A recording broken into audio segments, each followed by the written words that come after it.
Assalamualaikum warahmatullahi wabarakatuh.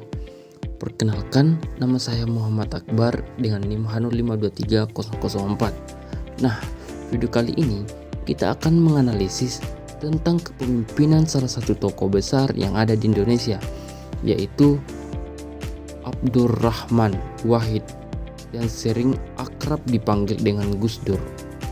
Nah, Gus Dur adalah nama panggilan dari Abdurrahman Wahid, seorang tokoh besar Indonesia yang dikenal sebagai ulama, cendekiawan, dan presiden keempat Republik Indonesia tahun 1900 sampai dengan 2001. Ia lahir pada 7 September 1940 dan wafat pada tanggal 30 Desember 2009. Gaya kepemimpinan Gus Dur. Yang pertama, humanis dan berbasis kemanusiaan. Gus Dur dikenal sebagai pemimpin yang sangat menekankan nilai kemanusiaan. Keputusan seringkali berorientasi pada pembelaan terhadap kelompok mayoritas, masyarakat lemah, dan isu-isu keadilan sosial. Ia selalu melihat manusia sebagai subjek yang harus dihargai, bukan sekedar objek kebijakan.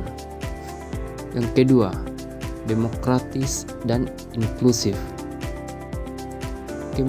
Kepemimpinannya melibatkan berbagai pihak, membuka ruang dialog, dan menghargai pendapat yang lain. Gus Dur memberikan tempat bagi kelompok etnis, agama, ataupun budaya yang selama ini kurang mendapatkan ruang dalam kebijakan negara. Yang ketiga, egaliter atau tidak berjarak dengan rakyat. Ia tidak menyukai protokol yang kaku. Gus Dur tampil seadanya, bersahabat, humoris, dan sering bercanda, sehingga menciptakan keadaan dengan masyarakat. Sikap elitnya menunjukkan bahwa pemimpin tidak harus berjarak dari rakyat. Yang keempat, visioner dan reformasi. Sebagai presiden keempat RI, Gus Dur memiliki visi kuat untuk menciptakan Indonesia yang plural, demokratis, dan modern. Ia membuat banyak kebijakan yang memperkuat demokrasi, seperti kebebasan pers, penghapusan diploma ABRI, dan penguatan civil society. Yang kelima, berani dan tegas dalam prinsip. Meskipun dikenal santai dan penuh humoris, Gus Dur sangat tegas dalam prinsip-prinsip moralnya.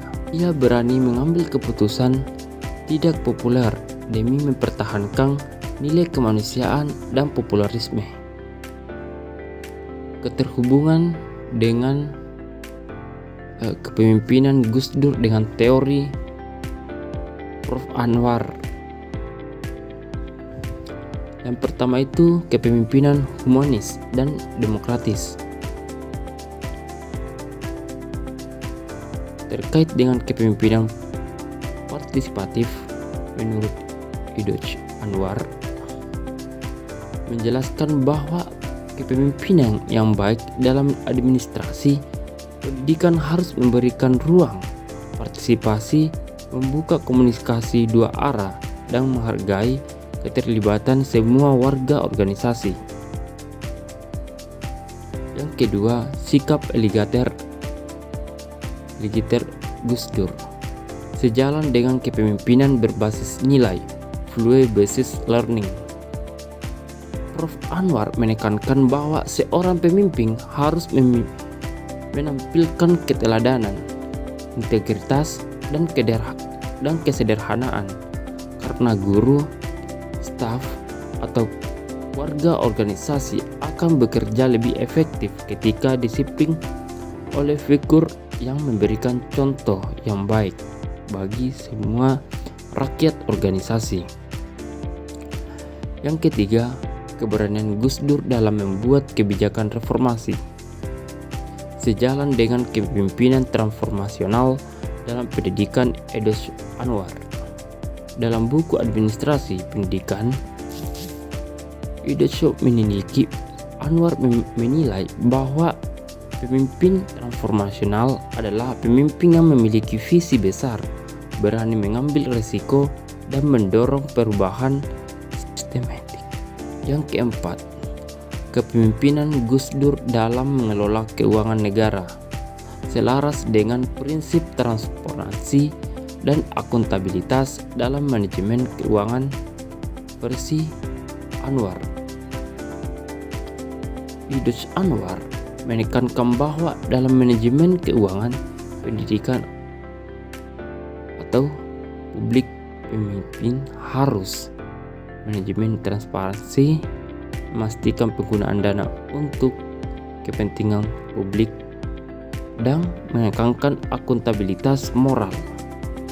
Kepemimpinan Gus Dur dikenal sangat